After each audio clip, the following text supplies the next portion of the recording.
स्मार्टफोनच्या दुनियेत क्रांती आता आपल्या शहरात. पलुसकरांच्या सेवेत सज्ज विवो एक्सक्लुझिव्ह स्टोअर. आता विवोची सुपरफास्ट टी सिरीज आणि गेमिंगसाठी जबरदस्त आयक्यूचे सर्व लेटेस्ट मॉडेल्स आता आपल्या पलुसमध्ये उपलब्ध. नको बजेटची चिंता, आमच्याकडे फायनान्स सुविधा. तर वाट कसली पाहताय, आजच भेट द्या. देशभूषण शीतल सावळवाडी यांचे Vivo exclusive store, Meenakshi Chitramandir जवळ, तासगाव रोड, पलूस. संपर्क 94 21 22 42 54 किंवा 91 72 57 16 27. शेती पंपासाठी 8 तास वीज द्या. स्वाभिमानीचे सांगलीत आक्रमक आंदोलन.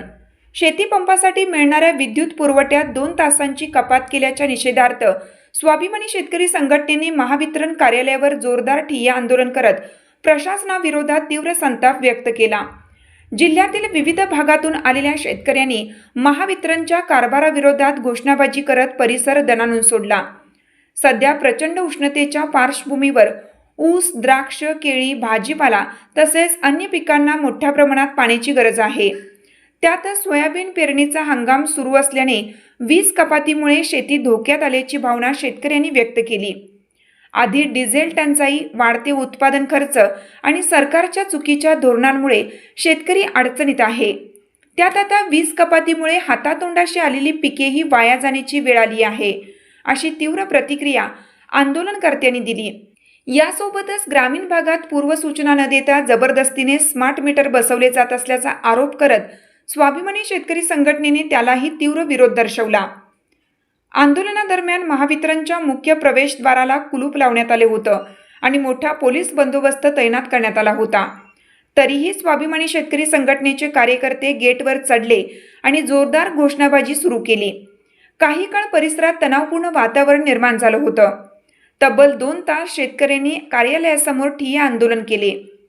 यावेळी स्वाभिमानी शेतकरी संघटनेचे नेते संदीप राजोबा यांनी जर शेतकऱ्यांना वीज मिळत नसेल तर सांगली जिल्ह्यात कोणालाही वीज देऊ देणार नाही, असा आक्रमक इशारा दिला.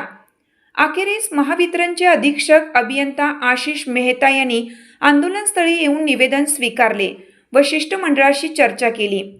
बुधवारपर्यंत पूर्वीप्रमाणे पूर्ण क्षमतेने 8 तास वीज पुरवठा सुरू करण्याचं आश्वासन त्यांनी दिल्यानंतर आंदोलन स्थगित करण्यात आले. या आंदोलनात जिल्हा अध्यक्ष सूर्यकांत मोरे, शिक्षक नेते विश्वनाथ मिरजकर यांच्यासह स्वाभिमानी शेतकरी संघटनेचे अनेक पदाधिकारी, कार्यकर्ते आणि मोठ्या संख्येने शेतकरी सहभागी झाले होते. स्वाभिमानी शेतकरी संघटनेच्या वतीनं 2 दिवसापूर्वी आम्ही अधीक्षक अभियंता सांगलीचे महावितरणचे यांना निवेदन केलं होतं की 8 तास आम्हाला पूर्वी लाईट देत होतं, त्याच्यामध्ये तुम्ही 2 तास कपात करून 6 तासावर आणलेले आहे. एक तर अवकाळी पाऊस न झाल्यामुळं शेतीची भूक भागलेली नाही आणि शेतामध्ये आता ऊस, द्राक्ष, डाळिंब, त्या ठिकाणी कापूस आणि हळद, केळी ही भाजीपाला नगदी पीक आहेत आणि कसंबसं शेतकरी तो वाचवतो आहे. आणि आता याच्यावर सुद्धा सरकारनं 2 तास कपात केल्यामुळे पिकं वाळू लागलेत. बरीच बरं म्हणून तेलाचे आता तेलबिया म्हणून सोयाबीनचे आम्ही या ठिकाणी टोकन करतो आहे. देशामध्ये खाद्यतेलाचे दर वाढत आहेत, त्यामुळे सोयाबीनला चांगला भाव मिळतो आहे. हे सुद्धा या सरकारला बघवत नाही आहे आणि त्यामुळं सरकारने या कपातीमुळं शेतकरी पूर्णतः उद्ध्वस्त होणार आहे. म्हणून आम्ही या ठिकाणी 2 दिवसापूर्वी निवेदन दिलं होतं, परंतु कोणताही सकारात्मक प्रतिसाद या आम्हाला महावितरण कार्यालयानं न दिल्यामुळं आज आम्हाला या ठिकाणी यांच्या गेटवरची चढून या ठिकाणी या कार्याचा ताबा घ्यावा लागला.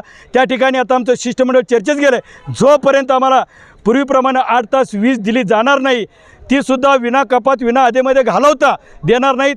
जर घालवली तर त्याची भरपाई पुढच्या तासामध्ये आम्हाला मिळाली पाहिजे, अशाचं निवेदन आता मी अधीक्षक अभियंत्याने दिलं आहे. जोपर्यंत आम्हाला त्यांचा लिखित निवेदन मिळत नाही किंवा आमचा निर्णय होणार नाही, तोपर्यंत आम्ही इथून उठणार नाही.